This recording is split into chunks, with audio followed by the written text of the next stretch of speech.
Hello guys. So if you're looking to complain to Lloyd Bank for some reason, so if that's the case, you have come to the right place because today in this video I'm going to show you exactly how you can complain to Lloyd Banks. So all you have to do is just simply go to the link given to you in the description box below, and that will take you to the contact us page of Lloyds Bank online banking. So over here you will find all the necessary information regarding contacting Lloyd Bank, the number like the online number that is required to call the telephone banking service of Lloyd Bank. You can also get the email address and a lot of different type of phone number if you have a different type of problem like fraud.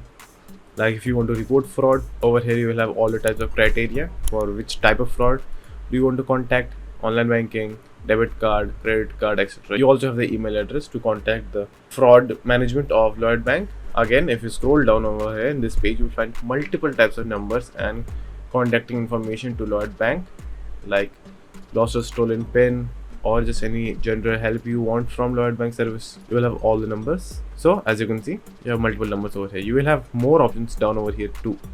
So if you want other general numbers, you will have over here as well, and any other helpful information that you may need is also provided under the columns over here, as you can see. So that's all, and thank you for watching, and do like and subscribe to my channel, and take care.